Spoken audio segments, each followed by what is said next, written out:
Assalamualaikum warahmatullahi wabarakatuh. Salam sejahtera bagi kita semua. Sebelum saya memaparkan materi, saya akan memperkenalkan diri saya terlebih dahulu.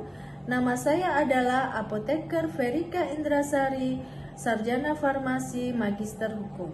Saya adalah dosen tetap di Sekolah Tinggi Ilmu Farmasi Nusa Putra Semarang, program studi D3 Farmasi. Sebagai dosen, saya telah menerapkan Tridharma Perguruan Tinggi yang terdiri dari pendidikan dan pengajaran, penelitian, dan pengabdian kepada masyarakat. Di dalam bidang pengajaran, salah satu mata kuliah yang saya ampu di Prodi D3 Farmasi yaitu Perundang-undangan Kesehatan. Mata kuliah ini terdapat pada semester 2 dengan bobot SKS 2 SKS. Metode pembelajaran yang saya lakukan ada 3 metode.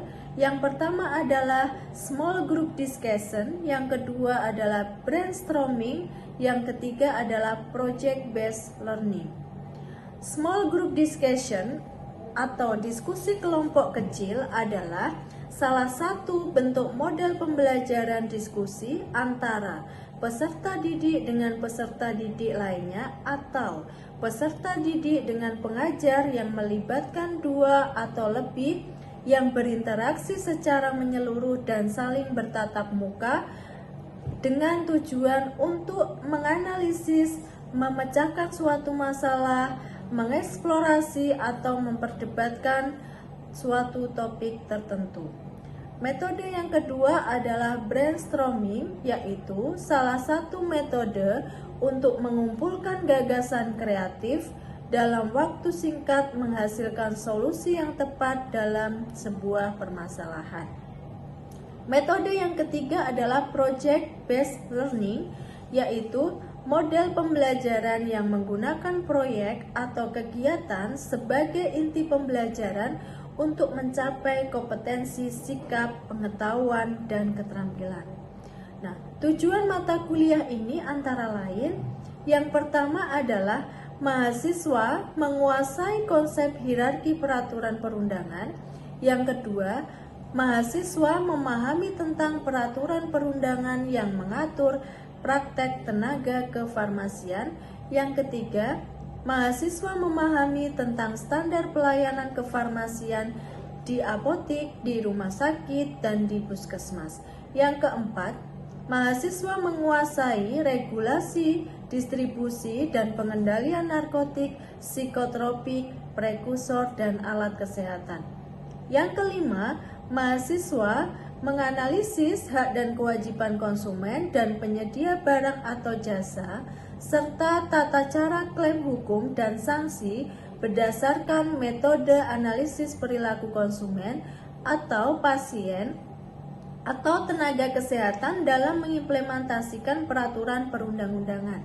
Yang keenam, pengambilan keputusan pada kondisi di mana teknis pelayanan kefarmasian tidak sesuai dengan peraturan perundang-undangan dan sanksi hukumnya.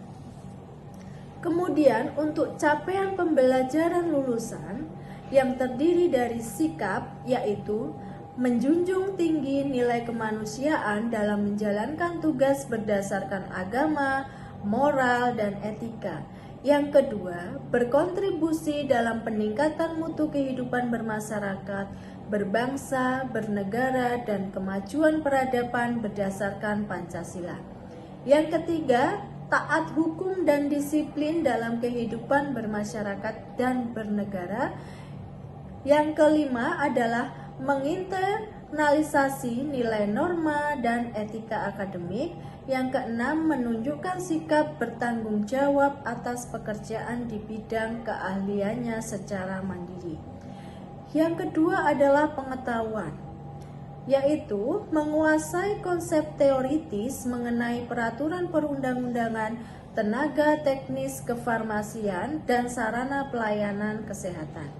Yang kedua, menguasai konsep teoritis penggunaan sistem informasi kefarmasian pada pelayanan kefarmasian. Kemudian untuk keterampilan umum, yaitu mampu menyelesaikan pekerjaan berlingkup luas dan menganalisis data dengan berbagai metode yang sesuai, baik yang belum maupun yang sudah baku. Kemudian mampu menunjukkan kinerja bermutu dan terukur, mampu memecahkan masalah pekerjaan dengan sifat dan konteks yang sesuai dengan bidang keahlian terapinya, didasarkan pada pemikiran logis, inovatif, bertanggung jawab atas hasilnya secara mandiri. Kemudian mampu bertanggung jawab atas pencapaian hasil kerja kelompok dan melakukan supervisi dan evaluasi terhadap penyelesaian pekerjaan yang ditugaskan kepada pekerja yang berada di bawah tanggung jawabnya. Kemudian mampu melakukan proses evaluasi diri terhadap kelompok kerja yang berada di bawah tanggung jawabnya dan mengelola pengembangan kompetensi kerja secara mandiri. Sedangkan keterampilan khususnya yaitu mampu mengidentifikasi masalah terkait penggunaan obat dan solusinya, dan mampu menggunakan sistem informasi dalam pelayanan kefarmasian dan merancang konsep sistem informasi kefarmasian. Sedangkan capaian pembelajaran mata kuliah yang pertama adalah mampu menguasai konsep hierarki peraturan perundang-undangan, yang kedua mampu memahami tentang peraturan perundangan yang mengatur praktek tenaga kefarmasian, yang ketiga, mampu memahami tentang standar pelayanan kefarmasian di apotik, rumah sakit, dan puskesmas. Yang keempat, mampu menguasai regulasi distribusi dan pengendalian narkotik, psikotropik, prekursor, dan alat kesehatan.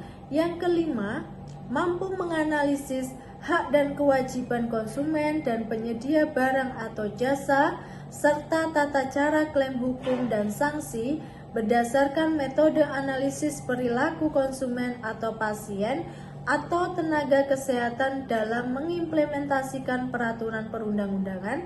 Yang keenam adalah mampu sebagai pengambilan keputusan pada kondisi di mana teknis pelayanan kefarmasian tidak sesuai dengan peraturan perundang-undangan dan sanksi hukumnya.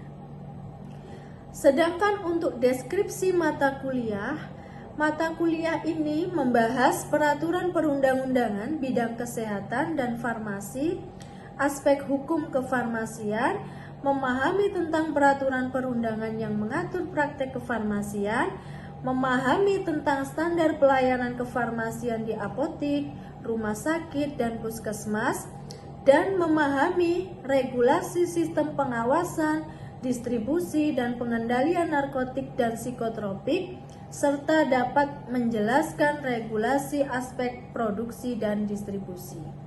Sedangkan kriteria atau indikator penilaian, saya menilai dari kehadiran, keaktifan, kemampuan menjawab dengan benar, dan presentasi.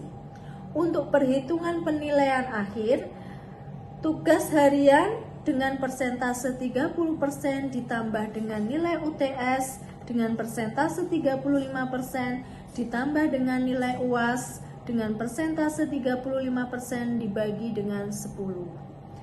Selanjutnya, saya akan menampilkan proses pembelajaran yang saya lakukan di kelas secara offline. Waalaikumsalam warahmatullahi wabarakatuh. Selamat pagi semuanya. Pagi, Bu. Semua sehat? Alhamdulillah sehat. Alhamdulillah semua sehat ya. Nah, sebelum kita mulai perkuliahan pada pagi hari ini, alangkah baiknya kalau kita mulai dulu dengan doa. Silakan Mas Budi, dipimpin doanya. Sebelum memulai pembelajaran hari ini, mari kita mulai dengan doa menurut agama dan kepercayaan masing-masing. Doa mulai.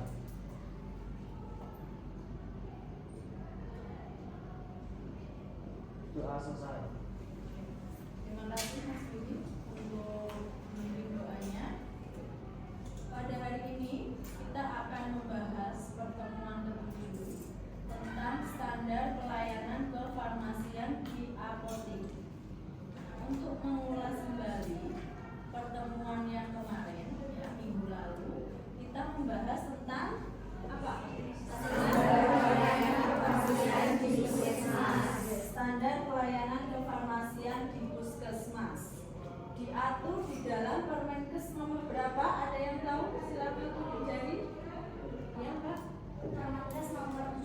tahun 2016. Ya, betul. Jadi standar pelayanan kefarmasian di puskesmas itu diatur di dalam Permenkes nomor 74 tahun 2016.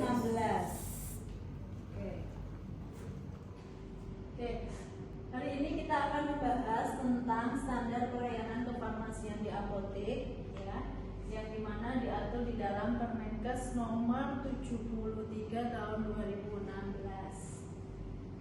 Nah, yang melatar belakangi ya standar pelayanan kefarmasian itu yang pertama adalah profesi apoteker yang dituntut untuk meningkatkan pengetahuan, keterampilan, dan komunikasi yang efektif untuk dapat berinteraksi dengan pasien secara baik. Nah, ini adalah salah satu yang melatar belakangi dibuatnya sebuah standar. Nah, lalu apa tujuannya? Tujuan dari standar pelayanan kefarmasian di apotek ada 3. Ya, tujuan standar pelayanan kefarmasian di apotek diatur atau dibuat yang pertama adalah sebagai pedoman praktek apoteker dalam menjalankan profesi. Yang kedua, untuk melindungi masyarakat dari pelayanan yang tidak profesional. Yang ketiga, melindungi profesi dalam menjalankan praktek kefarmasian. Nah, lalu apa ruang lingkupnya? Nah, di sini ruang lingkupnya ada 3. Yang pertama adalah pengelolaan sumber daya, di mana pengelolaan sumber daya itu ada 2, ada sumber daya manusia, sarana dan prasarana. Nah, sumber daya manusia di sini salah satunya adalah bahwa apotek itu harus ada apoteker penanggung jawab, harus ada apoteker pendamping, dan tenaga vokasi farmasi. Sedangkan sarana prasarannya seperti apa? Nah, sarana dan prasarana di apotek salah satunya harus ada etalase obat, harus ada ruang racik, dan harus ada ruang konsultasi apotek. Nah, ruang racik di sini tidak boleh jadi satu dengan ruang pelayanan, jadi harus terpisah. Lalu ruang lingkup yang kedua adalah pelayanan dan kefarmasian. Nah, di sini juga dibagi menjadi 2, pengelolaan sediaan obat, alkes dan BMHP, dan pelayanan farmasi klinik. Nah, di dalam pengelolaan ini ada 7 tahap. Tahapnya apa saja? Yang pertama adalah perencanaan, pengadaan, penerimaan, penyimpanan, pemusnahan, pengendalian, dan yang terakhir adalah pencatatan dan pelaporan. Nah, pada tahap perencanaan di sini kita harus memperhatikan anggaran yang kita punya berapa. Kemudian obat yang habis apa. Kemudian jumlah yang harus kita belanjakan berapa dan lain sebagainya. Kemudian pengadaan. Nah, pada tahap pengadaan di sini yang harus diperhatikan adalah suppliernya legal atau ilegal, kemudian produknya memiliki izin edar atau tidak. Kemudian pada tahap penerimaan, tahap penerimaan yang harus diperhatikan adalah obat atau alkes atau BMHP yang kita lakukan pengadaan itu apakah sudah sesuai dengan surat pesanan atau belum.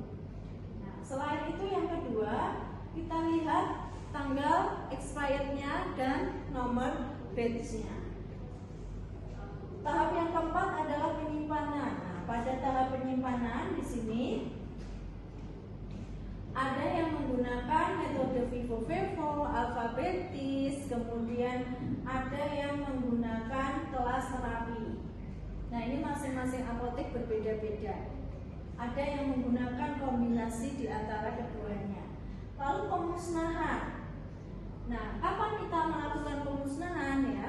Kalau ada obat-obat yang kadaluarsa, kemudian ada obat yang rusak. Lalu pengendalian. Nah, pengendalian di sini tujuannya untuk apa? Untuk menjaga supaya tidak terjadi kekosongan obat di apotek. Lalu tahap yang terakhir adalah pencatatan dan pelaporan. Pencatatan dan pelaporan di sini apa yang dicatat? Yang dicatat adalah perencanaan obatnya, kemudian obat yang sudah keluar berapa, lalu terkait dengan stok barangnya. Kemudian untuk pelaporannya, pelaporannya biasanya untuk narkotik itu sebulan sekali. Nah, kemudian yang kedua adalah farmasi klinik atau pelayanan farmasi klinik. Nah, di dalam pelayanan farmasi klinik di sini ada 7. Ada pengkajian resep, dispensing, PIO, konseling, home pharmacy care, PTO dan meso. Kita akan bahas satu per satu. Yang pertama adalah pengkajian resep. Nah, jadi kalian kalau misalnya ada resep, ya, Anda harus cek persyaratan administrasi terlebih dahulu. Jadi identitas dari resep itu, jangan sampai resepnya palsu. Yang kedua persyaratan farmaseutis dan yang ketiga adalah persyaratan klinis. Lalu yang kedua adalah dispensing. Nah, dispensing di sini meliputi penyiapan. Jadi ketika kita sudah menerima resep, kita siapkan obatnya. Lalu kita kalau sudah cocok antara obat yang kita siapkan dengan resep, maka kita serahkan. Dan yang terakhir adalah pemberian informasi obat. Lalu PIO. PIO itu adalah kepanjangan pelayanan informasi obat, yaitu kegiatan pelayanan yang dilakukan oleh apoteker untuk memberikan informasi secara akurat, jelas ya, kepada siapa? Kepada dokter, apoteker, pasien, atau tenaga kesehatan yang lainnya. Lalu konseling. Konseling itu apa? Konseling itu adalah suatu proses untuk mengidentifikasi dan penyelesaian masalah pasien yang berkaitan dengan penggunaan obat. Nah, ini di depan Anda bisa lihat contoh konseling antara apoteker dengan pasien. Lalu home pharmacy care. Nah, di Semarang itu masih jarang sekali apotek yang melakukan home pharmacy care. Ya, biasanya home pharmacy care ini dilakukan pada pasien diabetes, pasien asma ya. Kemudian pelayanan farmasi klinik yang lain itu adalah PTO. PTO itu adalah pemantauan terapi obat, yaitu proses yang memastikan bahwa seorang pasien mendapatkan terapi obat yang efektif, terjangkau, dan meminimalkan efek samping. Itu adalah PTO. Nah, bedanya dengan meso apa?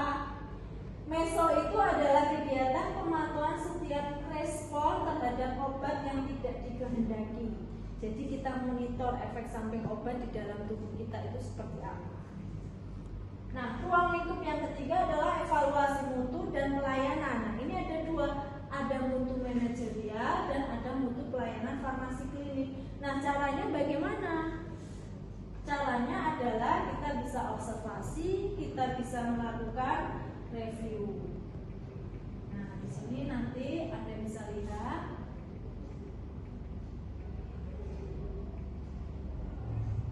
Nah, ada sebuah kasus bahwa ada apoteker X yang bekerja di apotek X, di mana ketika sedang berpraktek ada pasien anak kecil yang sedang kejang diantar oleh orang tuanya. Nah, namun belum sampai ke rumah sakit, pasien itu sudah kejang di apotek X. Nah, lalu apa yang dilakukan apoteker itu ya? Nah, apotekernya menolong atau tidak? Kan? Nah, apoteker ini menolong pasien tersebut dengan memberikan obat valisan B rektal. Nah, kenapa diberikan dalam bentuk rektal? Kenapa tidak oral? Karena kalau orang kejang itu tidak bisa diberikan obat secara oral, sehingga diberikan obat rektal ya. Nah, obat valisan B ini adalah golongan psikotropik, di mana obat tersebut harus diberikan dengan resep dokter. Tetapi karena kondisinya ini darurat dan pasien harus segera diselamatkan, maka si apoteker ini langsung memberikan obat valisan B rektal tanpa resep dokter. Nah, kejadian ini apakah apoteker itu termasuk melanggar hukum? Kalau melanggar aturan iya, kalau melanggar hukum kita lihat dari segi kemanusiaannya, bahwa apoteker tersebut memang melanggar aturan, di mana bahwa obat valisan B rektal itu harus diberikan dengan menggunakan resep dokter, tetapi secara kemanusiaan pasien ini sudah menyelamatkan nyawa si pasien, sehingga si apoteker ini tidak diberikan sanksi hukum. Kalau sudah paham dan tidak ada yang ditanyakan, saya akan menyimpulkan materi pada pagi hari ini bahwa standar pelayanan kefarmasian di apotek itu diatur di dalam Permenkes nomor 73 tahun 2016, di mana di dalam standar tersebut ada 3 ruang lingkup. Di antaranya adalah SDM dan sarana prasarana, kemudian yang kedua itu adalah pengelolaan dan farmasi klinik, yang ketiga adalah mutu manajerial dan mutu pelayanan farmasi klinik. Nah, yang saya tekankan di sini Anda harus paham terkait dengan SDM dan sarananya. Kemudian yang kedua terkait dengan pengelolaan dan pelayanan farmasi klinik, tadi sudah dijelaskan bahwa di pengelolaan itu ada 7 tahap, ya. Anda harus paham dan bisa menjelaskan secara utuh mulai dari tahap perencanaan sampai dengan pencatatan dan pelaporan. Kemudian untuk yang pelayanan farmasi klinik di apotek itu apa saja Anda juga harus tahu. Ada PIO, ada meso, ada pengkajian resep, ada konseling dan lain sebagainya. Nanti dipelajari lagi. Kemudian ada mutu manajerial dan mutu pelayanan farmasi klinik, itu bagaimana caranya, bisa dengan cara audit, bisa cara observasi, mereview dan lain sebagainya. Oke, untuk pertemuan minggu depan saya akan adakan kuis dengan materi pada pagi hari ini. Silakan nanti direview kembali materi pada pagi hari ini supaya minggu depan bisa mengerjakan kuisnya dengan baik. Terima kasih atas waktu yang diberikan untuk perkuliahan pada pagi hari ini. Semoga kita selalu diberikan kesehatan. Wassalamualaikum warahmatullahi wabarakatuh. Sekian video pembelajaran dari saya. Terima kasih. Wassalamualaikum warahmatullahi wabarakatuh.